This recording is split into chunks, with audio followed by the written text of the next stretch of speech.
आज हम लोग 10th का जो सेटअप परीक्षा हुआ है उसी के प्रश्नों के बारे में डिस्कशन करेंगे, मैथ का।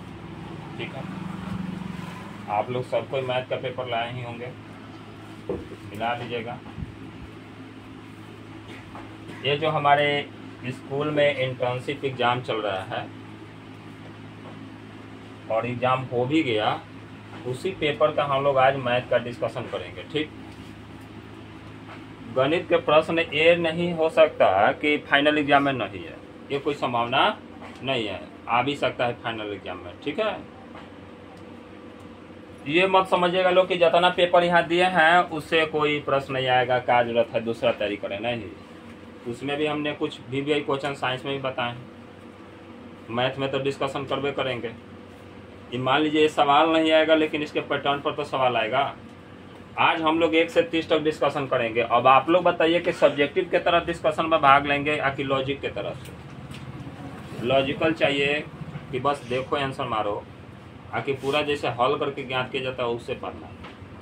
लॉजिकल देखा जाए हल तो चलबे करेगा। ठीक, इसका वॉल्यूम 1 में आज हम लोग चर्चा करेंगे केवल 30 सब्जेक्टिव के बारे में, और कल चर्चा होगा सारा सब्जेक्टिव के, जितना सब्जेक्टिव है ना उसके बाद सब चर्चा किया जाएगा। 10 गो सब्जेक्टिव में 2 नंबर वाला है और 5 गो द्विउत्तरीय है, लॉन्ग क्वेश्चन। चलिए प्रश्न दिखाई दे, बोलिएगा लोग। ये 110 कोड है, क्लास 10 का मैथ है, सबको दिखाई दे रहा है प्रश्न? सबसे पहले हम इस पर चर्चा करेंगे, बड़ी ध्यान से देखिएगा लोग, सब लॉजिकल तरीके से चर्चा किया जाएगा। कह रहा है कि समीकरण x + y = 14 और x - y = 4 को हल करने के लिए x y का मान प्राप्त करना है। ठीक, यानी अंग्रेजी में कह रहा है x and y obtain on the solution of equation x + y = 14 and x - y = 4r। देखो एक ही चीज समझो, हम समीकरण 1 और समीकरण 2 बनाइए मत। जब ऐसा सवाल है तो देखिए दोनों मान भर के देखिए कि 14 आ रहा है कि नहीं, या दोनों मान भर के देखिए 4 आ रहा है कि नहीं। बोलिए तो 9 में 5 जोड़ेंगे तो क्या आएगा 14, और 9 में से 5 घटाएंगे क्या आ जाएगा 4, तो हमारा ये नंबर आंसर हो जाएगा। होगा कि नहीं होगा? इसको कहते हैं लॉजिकल आंसर। अब देखिए इसको तो बनाने के लिए हम समीकरण 1 और समीकरण 2 से भी बनाते, तो वो क्या जरूरत है, जब ऑब्जेक्टिव है तो उसके लिए कोई जरूरत नहीं हो, आसान हो तो ऐसा ही बना दीजिए। अब इसमें भी जैसे दे देता है यहाँ 3 या 4, तो उसमें भी टैलेंट है तो तुरंत गुना करके ला सकते हैं, ऐसा कोई दिक्कत नहीं है। गुना भाग इसमें बढ़ियार होना चाहिए। तो अब हमने यहाँ मान भरा, 5 भरते तो 5 आता, 9 14 आता, लेकिन 5 में से 9 घटाते तो -4 आता। अगर जब माइनस रहता तो ये वाला ऑप्शन होता, या -4 आता तो ये ऑप्शन होता। हमारा तो पहले ही आंसर मिल गया। यदि 2 संख्याओं का अंतर 26 है, तो माना कि आपके पास 2 संख्या है x और y, या दोनों का अंतर कितना है 26। तो अब देखिए 2 संख्याओं का अंतर में 26 2 गो में दिया है, एगो C में एगो B में। आगे टॉपिक में कहा है दूसरी संख्या की, आगे क्वेश्चन में कहा है दूसरी संख्या की 3 गुना हो तो एक संख्या दूसरी संख्या के, एक संख्या दूसरी संख्या यानी y की ये क्या हो 3 गुना, y के 3 गुना। तो y के 3 गुना कहने का मतलब बराबर का होता है x = 3y होता है, x = 3y, तब ना 3 गुना हुआ। तो अब ऐसा रिजल्ट कहाँ है आपका, C नंबर है, तो बस यही आंसर मार लीजिए।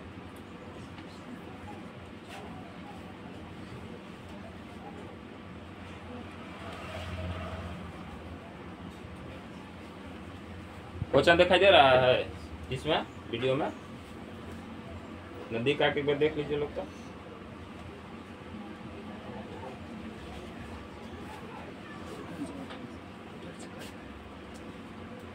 क्वेश्चन दिखाई दे रहा है,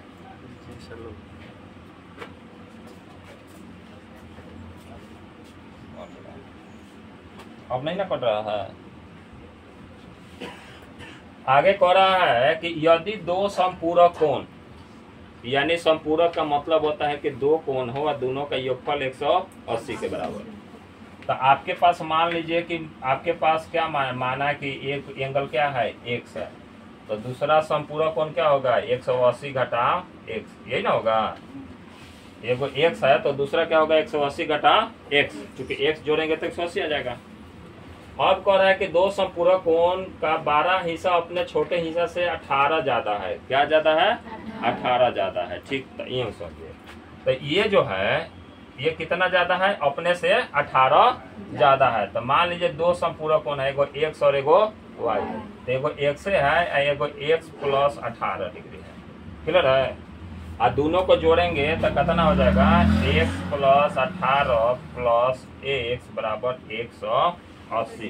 क्योंकि संपूरक का सूत्र वही होता है कि दो एंगल को जोड़ देते हैं तो कितना आना चाहिए 180 के बराबर आना चाहिए।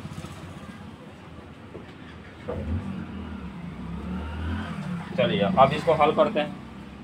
x x मिलके क्या हो जाएगा 2x और 180 आई प्लस है तो क्या आ गया 18 माइनस, घटाइए लोग तो कितना आता है हमारे हिसाब से तो 162 आएगा। आप लोग देखिए सही है, आई काट दीजिएगा तो 81 आएगा। अब देख लीजिए 81 ऑप्शन में है कि नहीं है।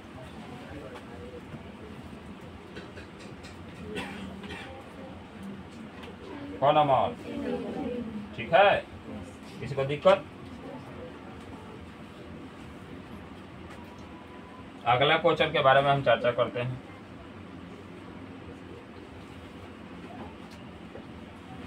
अगले क्वेश्चन में क्या कह रहा है जी,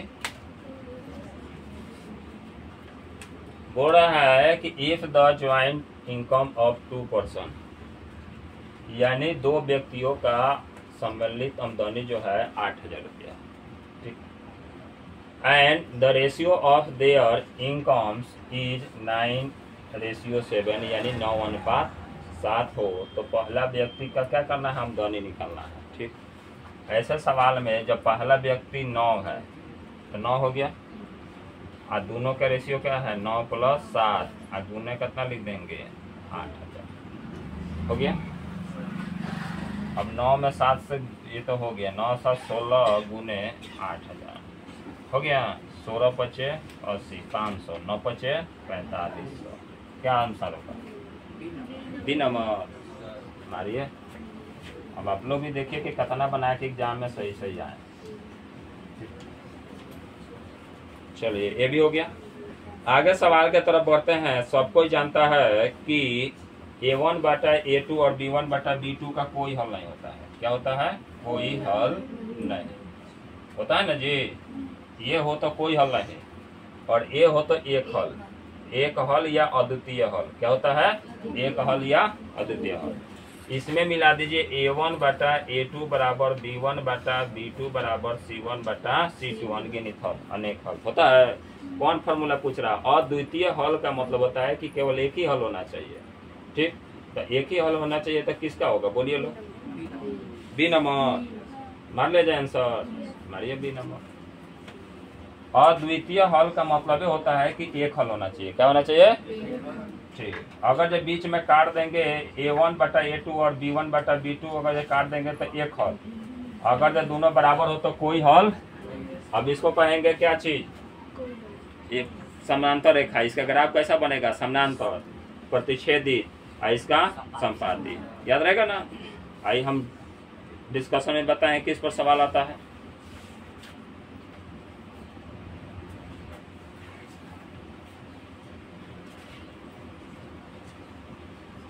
ऐसा ही हम लोग के पास पेपर व्यवस्था किया जाए जिसमें हिंदी इंग्लिश दोनों हो तो CBSE का भी हो जाएगा। अगला क्वेश्चन कह रहा है समकोण त्रिभुज में सबसे बड़ी भुजा क्या कहलाती है। The greatest side in the right angle triangle is to be. क्या कहलाता है जी कौन कहलाता है ना सबको जानते हैं। सबसे बड़ा तो यही होता है HBP। एच पर देखा यहाँ मीनिंग दे लेवल के हाइपोटेनियस दे हबो परपेंडिकुलर P परपेंडिकुलर और B फॉर बेस। मधिकत भी कहाँ से दे दिया है इसी में दे दिया है बिल्कुल के लिए पेपर में डिस्टर्ब करने के लिए दिया गया है। ठीक है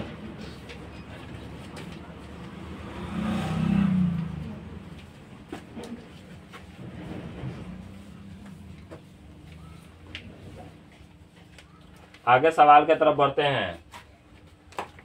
सब कोई जानता है ये सूत्र है, इसका क्या होगा जी?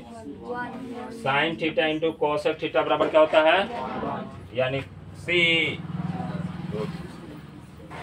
जो पेपर दिया हूँ टिक ऑफ नहीं मारे थे क्या जी? अच्छा इसमें देखो लॉजिकल ढूंढते हैं। cos 21/29 तो साइनो में तो बटा 29 होना चाहिए। कौन ऑप्शन में है? बी नंबर में। कोई बनाने की जरूरत नहीं है, डबल रहेगा तब ना। अब देख रहे हैं कि यहाँ भी 29 तो इसके नीचे भी कॉर्न होता है, साइन के नीचे भी कॉर्न होता है। तो जब यहाँ 29 है तो नीचे भी हमारा साइन में भी 29 होना चाहिए। तो कहीं ऑप्शन में है तो एगो बी में है। बस बनाने ज्यादा दिमाग लगाने की जरूरत है, ज्यादा वो भी खर्चा करने की जरूरत है। कुछ लॉजिक तरीका से पकड़ लीजिएगा ना तो आंसर बनाना जानिएगा। अब बताओ ऐसा ही कुछ पकड़ते तो हमको नहीं लग रहा है कि 30 में 25 को नहीं जानता। समकोण त्रिभुज में कोण और जो भुजा मिलकर निर्देश कोण थीटा बनाती है वह क्या कहलाती है जी? बोलिए लोग। आधार। गुड, मार लीजिए रफ्ती।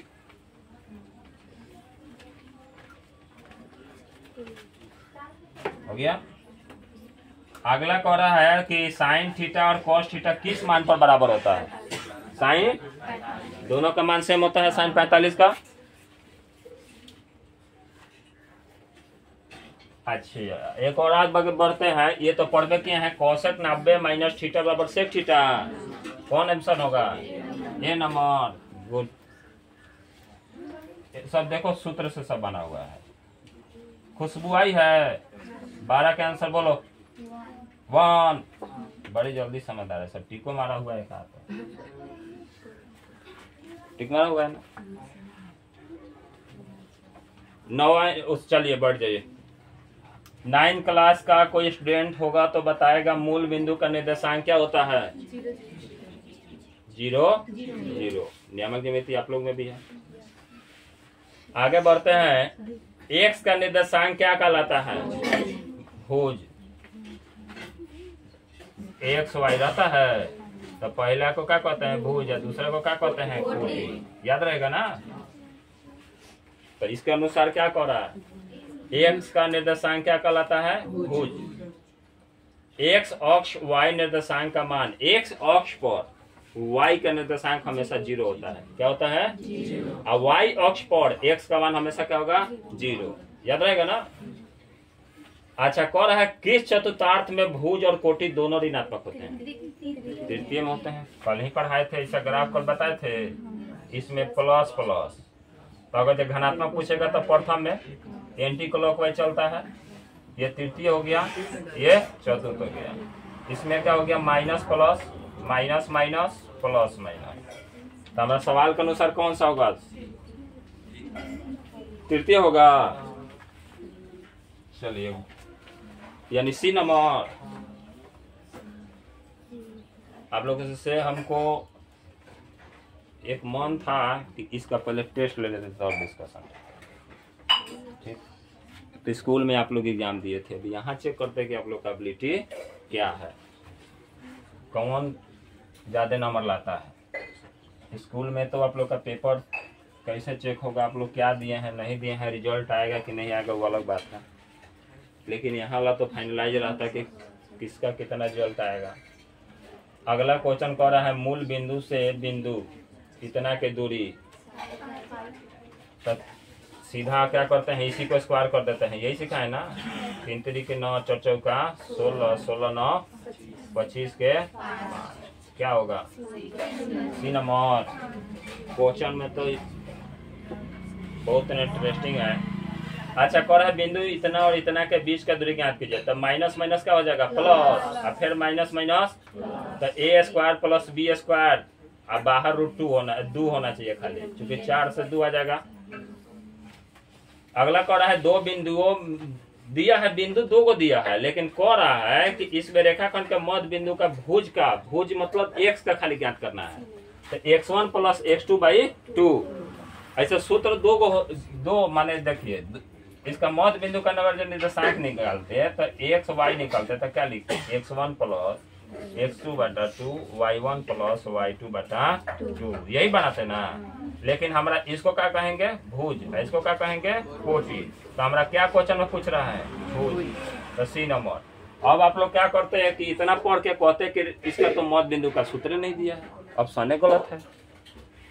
अगर जब भुज पर ध्यान नहीं दिया जाए तो क्या कहिएगा लोग, इसका ऑप्शन गलत है, ये कहिएगा लोग ना।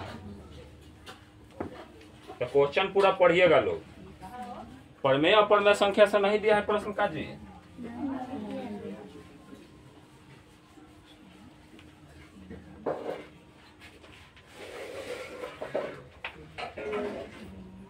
अगला क्वेश्चन आ गया, इसका सूत्र लिख देना है। आयु में देखिए, याद करने देखिए क्या दिया है, एक्स का खाली पूछ रहा है, वाई का नहीं पूछ रहा है। तो एक्स का पूछा है तो खाली एक्स वाला नहीं होना चाहिए। तो एक्स वाला एगो ये है और एक्स वाला एगो ये है, इसी में दोनों में सही ढूंढिए।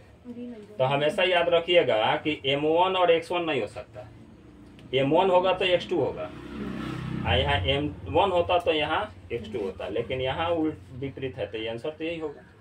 सुना है ना, m1 x1 और m2 x2 हो भी नहीं करेगा। चलिए आगे बढ़ते हैं, छोट कर दिया जाए। अब बताइए लोग, समकोण त्रिभुज का क्षेत्रफल का सूत्र क्या होता है, 1/2 आधार इंटू। अगला कह रहा है कि यदि दो समरूप त्रिभुजों के क्षेत्रफलों का अनुपात, क्या बोले हैं जी, इसका सीधा रूट निकाल दीजिए। Ratio of the area to similar triangle 64 ratio 1:1 then the ratio of corresponding. तो करा है रूट निकाल दीजिए, 8 8 11 11 121, सही है। बेलन का आयतन का सूत्र बोलिए लोग। त्रिभुज का क्षेत्रफल ज्ञात कीजिए, इसका 25 और 1 10 8 सेंटीमीटर है, ज्ञात कीजिए लोग। वही अब वही देखो, त्रिभुज का सूत्र यहाँ लिखा है, अप्लाई कर देना है, ये सूत्र है, अप्लाई कर देंगे तो आ जाएगा आंसर। गोला का आयतन होता है, गोला का आयतन का सूत्र बोलिए लोग, क्या, 4/3 पाई आर क्यू, अर्धगोला का 2/3 पाई आर क्यू, ये होता है ना। सब भुलाते जा रहा है, सब एग्जाम जैसे से आए ना तैसे से भुला दिया। वर्ग चिन्ह का माने होता है उस सीमा घाट प्लस निम्न सीमा बटा 2। ये सवाल है, ठीक। अब विषम हो तो अब कैसे देखिएगा, देखो ऐसा सवाल हो, अब हम सवाल लिख देते हैं, क्या क्या है आपके पास, x है, x + 2 है, x + 4 है, x + 6 है और x + 8 है, ठीक। सुनाया ना, इसका मान कितना है, 11। सुनाया। अब हम ध्यान से समझिएगा, कुछ लॉजिकल तरीके से बताते हैं। ये समझिए कि सम है कि विषम है, 1 2 3 4 5 विषम है। तो विषम संख्या में बीच वाला जो होता है उसी के बराबर 11 लिख दीजिए, यानी x + 4 बराबर क्या हो गया, 11, ठीक। सुना रहा है ना। तो अब यहाँ 11 लिख देंगे तो 11 एक यातना बराबर 11 हुआ, ठीक। तो अब 11 में से अब क्या करेंगे, x बराबर, अब 11 4 जाके उधर घट जाएगा, प्लस है तो कितना हो जाएगा, 7 हो गया। तो x बराबर 7 हो गया। तो अब देखा जाए तो 7 और 7 और 2 9 9 2 11 आ गया ना, 11 2 13 13 2 15 आ गया। अब सवाल क्या पूछ रहा है, x का मान, तो क्या सोचना है, आ गया ना। x का मान तो हमारा यही निकल गया था, तरीका आसान है ना, समय कम लगेगा। अब कहिएगा सर जी सम थी विषम था तो सम रहता तो बीच वाला दोनों ले लीजिएगा। अगर जब मान लीजिए हमारे पास क्या रहे, x + 2 x + 4 और x + 6, तब अगर जब सम संख्या हो तो 2 को ले लेंगे, x + 2 x + 4 और तब कर देंगे, ठीक। ये जो रहेगा इसका दुगुना कर देंगे, खाली क्या कर देंगे, दुगुना कर देंगे। अगर जैसे 11 था तो 11 दूनी 22 कर देते, 2 को लेंगे तो 2 को कर लेके चलेंगे, वहां 1 को लेके चले हैं तो गुना नहीं किए हैं, तो इसका यह हो गया। किसी को दिक्कत, आगे कौन है, निम्नलिखित में कौन सा केंद्रीय प्रवृत्ति का नहीं है, तो परिसर नहीं होता है। क्या चीज नहीं होता है, मध मदिका और बहुलक तो केंद्रीय प्रवृत्ति का ही है। आगे कह रहा है कि निम्नलिखित में किसका लेख नहीं खींचा जा सकता है, तो मध का लेख नहीं खींचा जा सकता। आगे कह रहा है संचयी बारंबारता हम लोग को मदिका में ज्ञात करना होता है, उसी में होता है ना। आज इसी के साथ हम लोग क्लास ये मल्टीपल चॉइस क्वेश्चन जो था 10th क्लास का डिस्कशन जो पेपर हुआ है आपके स्कूल में, उसका ऑब्जेक्टिव हम लोग 30 को डिस्कशन कर चुके हैं। कल इसका सब्जेक्टिव के बारे में चर्चा किया जाएगा, ठीक है। सेकेंडरी मंथली एग्जामिनेशन सितंबर, अब लग रहा है अक्टूबर में भी होगा, है मंथली लिखा है तो मंथली होगा, और मंथली जब एग्जाम हो तो बहुत आनंद की बात है। आनंद की बात है कि ऐसे आप लोगों का कैपेसिटी का पता चलते रहेगा, ठीक। बस स्कूल में एग्जाम ऑनेस्टी तरीका से आप लोग दीजिए, तो कौन क्या कर रहा है उससे मतलब मत रखिएगा कि सर फलना चोरी कर रहा था या किताब और मोबाइल से लिख रहा था तो हम भी लिखेंगे, ठीक।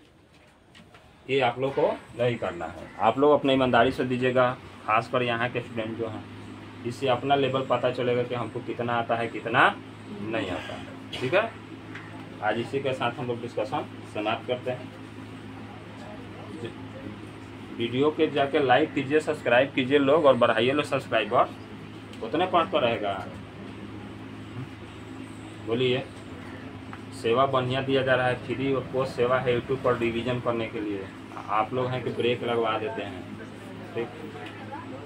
कॉमेडियन क्लास नहीं चलता इसलिए बोलिए, डांस कवर के कूद के पढ़ाने वाला एक स्टाफ रख देते हैं जो यूट्यूब पर कूद के डांस कवर के साफ सुथरा भाषा ना बोल के कुछ बोल के पढ़ाए, आप लोग को भी आनंद आएगा, ठीक लगेगा।